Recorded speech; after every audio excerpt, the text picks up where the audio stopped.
How we doing, folks? Your host Moose here on the Pitt Panthers Football Network as we welcome you to our Season 7, Week 6 Around the NCAA recap show. Your Pitt Panthers coming off a 45-13 drubbing of the Duke Blue Devils, where the only offensive touchdown they gave up was an option play where Jory Joyner, the Duke tight end, was used as a tailback, fullback, kind of wide receiver option type of play. He went to the house. Duke actually scored the first touchdown of the game, went up 7-3 at the end of the first quarter, and it was all Panthers from there. 21-3 outburst in the second quarter, 14 unanswered in the fourth quarter, en route to a 45-13 victory, and just complete dominating performance by the offense. Still 2 turnovers, 2 interceptions, both by Matt McDonald, the Duke corner. Pitt did win the turnover battle today, though. 3 turnovers for the Panthers defense. Recovered a fumble and 2 interceptions as well. Damian Vector coming up clutch there. And otherwise, the offense moved the ball unbelievably. 500 yards of offense, over 300 yards passing the football. Some really, really innovative stuff, too.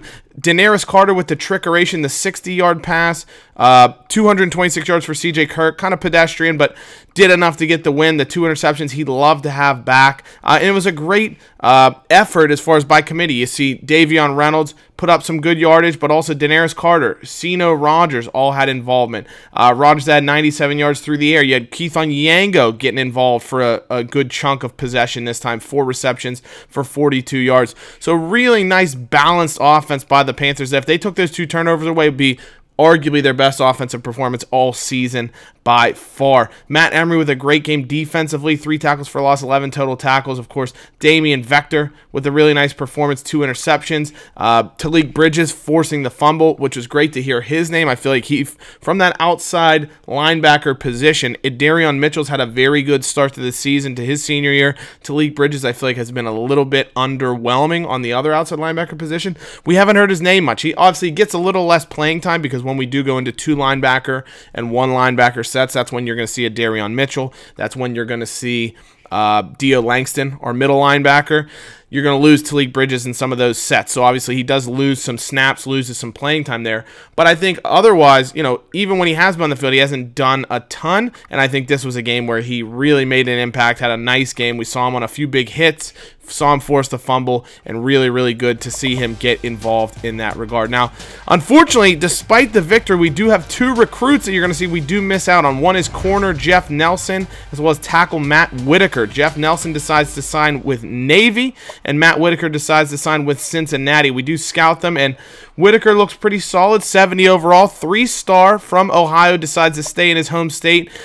Nelson decides, you know, you can't fault a guy that chooses a service academy. We're never going to hate on a player when they choose to serve the country. That's absolutely perfectly fine. But Nelson looks good. He's good depth. The thing with Nelson's, it's interesting. We're definitely going to need offensive linemen. We're losing 3. We have 3 seniors on the offensive line right now, so we're definitely going to need reinforcements there. At corner, it's interesting. We don't have any senior corners that get significant playing time. I think we do have one, Marquise Walker, but he is like way down the depth chart.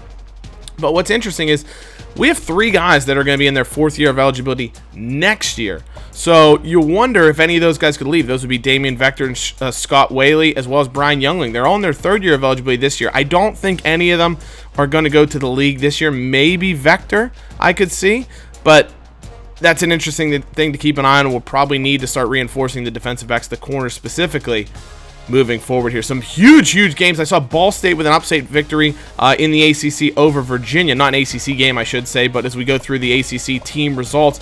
And Florida State in a non-conference game, gigantic victory over Maryland, 45-42. What an incredible matchup that was. Washington, again, with another really nice game at quarterback for the Seminoles, in for the injured Shane Parks.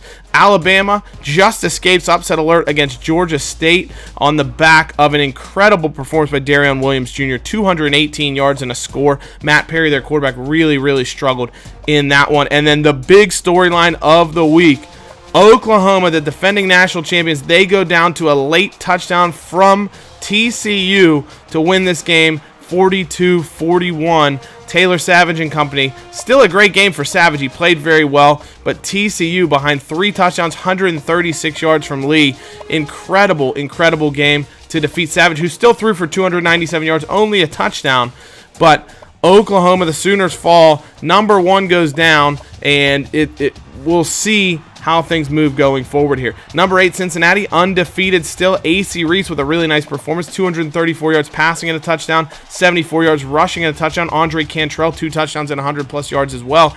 You remember AC Reese, former Pitt quarterback, transferred to Cincinnati this year as a grad transfer, and he's making the most of that so far. Tennessee, blowout victory over Georgia here.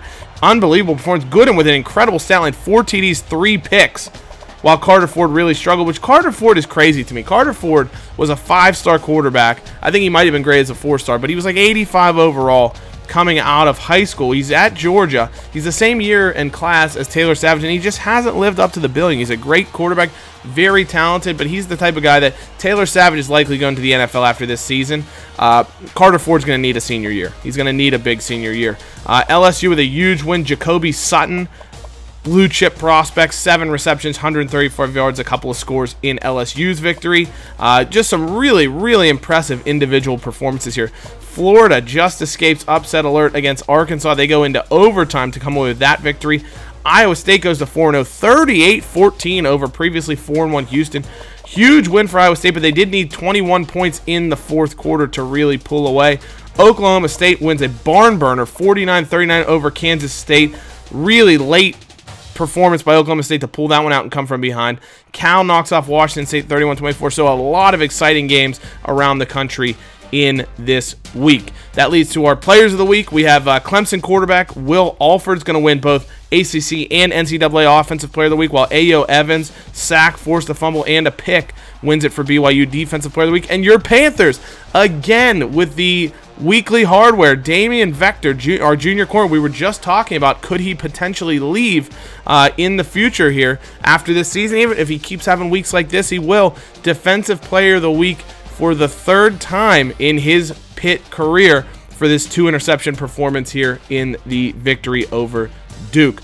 Heisman watch here, you can see a lot of tailbacks in there. Jonathan Thomas, the Oklahoma State quarterback, drops down a bit, largely due to the big performance from Antoine Byrne-Horton, his running back. Darion Williams is the guy I see shooting up the board, though, after a great game like that, and a guy that everybody should keep watch on as a huge Heisman contender. So with Oklahoma losing, we can see them dropping out of the top 10 because of that loss to a really TCU team that had been struggling in Oklahoma, way down the rankings, all the way down to 15, which is insane. Alabama takes over the number 1 spot in the rankings. A lot of undefeated still in there. Your Pitt Panthers, disrespected still, but there's a lot of 1 losses. Panthers are coming from a somewhat down year. We lost a lot of talent, so obviously they just underrated the Panthers moving forward. We are receiving votes, so we're essentially the number 27 team in the country, but that's with a 6-0 record. However, huge game against Virginia Tech, basically for supremacy of the Coastal Division at this point. 3-1 already in conferences, Virginia Tech, 4-2 overall. Your Panthers 3-0 in conference. That's going to be a huge showdown to see who really has the inside track to the Coastal Division title. On the Atlantic side, Clemson 2-0, Florida State 2-1. So those teams may be who's duking it out, no pun intended, for the ACC Atlantic Division crown. ACC matches of the week here. TCU, fresh off a huge victory over Oklahoma. They're going to host Duke in a non-conference showdown. NC State's going to take on Syracuse, Miami, USF. So actually a lot of non-conference games in this one. Maybe one to watch would be North Carolina, Georgia Tech. Couple teams in our division going toe-to-toe. Around the country, though, top 25 matchups. Oklahoma, fresh off their loss, they're going to take on a 3-1 Texas team that's number 12 in the country. Oklahoma still number 1 scoring offense in the country, a top-ranked defense as well. Really good turnover differential. I mean, Corso has Texas. I have Oklahoma. I don't see Taylor Savage losing twice in a row. Iowa State 4-0. They're taking on a surprising 4-1 Texas Tech team that's really been scoring well. Number 5 offense in the country as far as scoring average is concerned. That could be an upset watch to keep an eye on. Ohio State taking on a Rutgers team that beat Michigan earlier in the year, so maybe they can do the double over the game rivals. Miami taking on USF. Ole Miss, national champion finalists a year ago, runners-up, 3-3 on this season right now, looking to really turn things around with a game against Texas A&M. Baylor, K-State, 4-0. Baylor surprising everybody, having a really good start to the year. Huge battle here in the Big Ten. Michigan, number 19, taking on number 4 Penn State. That's going to be an incredible battle. Marquez Gordon, the Penn State quarterback, against Steve Tate, the Michigan quarterback. Some really, really talented players under center in that one. So that should be a great matchup. And then UCLA, their only loss on the season right now is to your Pitt Panthers. 3-0 otherwise. They're going to take on an undefeated and really, really impressive Cal team here. And then you have another ranked battle. 3-3 underachieving Oregon, number 22 in the country, taking on number 9 undefeated 6-0 Washington in a huge rivalry matchup as well. So some really, really good games, and that's capped off by your Pitt Panthers hosting the Virginia Tech Hokies here as we return to Heinz Field in a game that is going to be magnified. We're going to talk about in a little bit here. We talked about recruiting, a couple guys we missed out on the recruiting trail earlier in the week.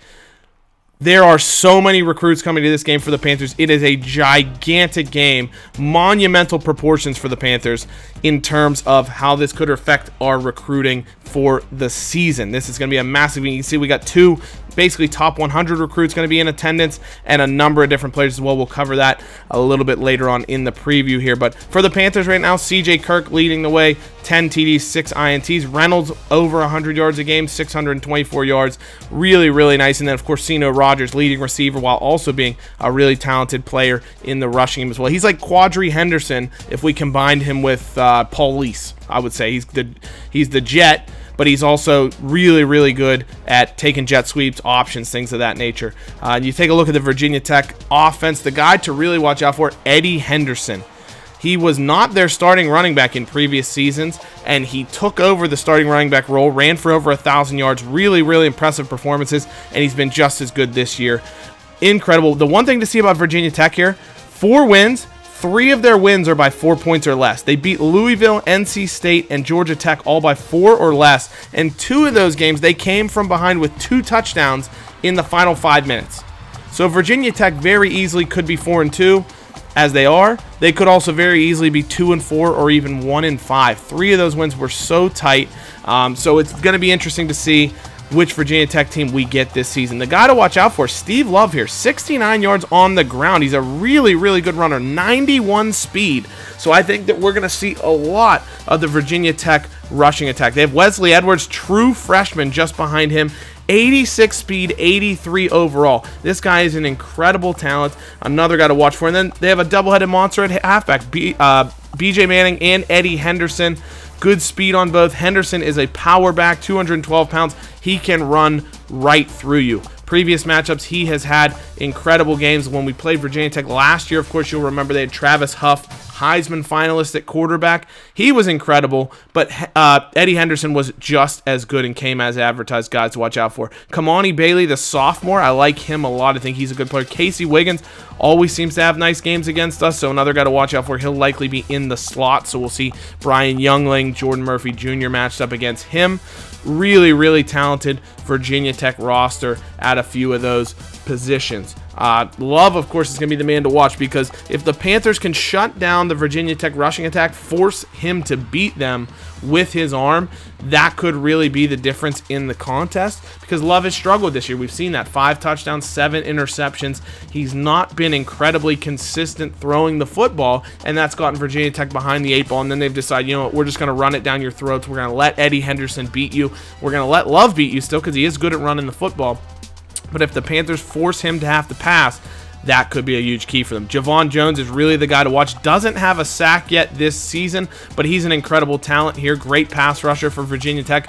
He's one that the Panthers are really going to have to watch, especially with the left side of our line being a little bit more inexperienced. Rice through the middle as well, but hopefully Luke Davis, our center, is going to have his way and win that battle. Jason Ashley at middle linebacker, another really talented player that's going to require a lot of attention from the Panthers. The senior, he's the captain of their defense. Kylan Howard, he might be even better. He's a redshirt junior, obviously 4th year. And then A.J. Hagan, a junior as well. Both of those linebackers get a lot of play. They don't have any left outside linebackers, but because they play more of a 4-2-5. But the linebackers that they do have, they use really, really well, and they can deploy them in a number of different positions. Baker as well is a fantastic corner. He's going to be obviously deployed to more than likely have to try and slow down Ceno Rogers III, the real deal Rogers. We'll see if he's the real deal here against the Virginia Tech secondary that's very solid. Derek Thomas, senior, Kerry Ruffin, junior. A lot of upperclassmen on this roster, guys that carried over from their college football playoff team last year that went 11-2 and had a really, really impressive season. So they do have a good quantity of talent. You know, like we said, they could be 2-4 right now, but I think that's them underachieving, maybe not playing to their style. So it's going to make for a very, very interesting contest.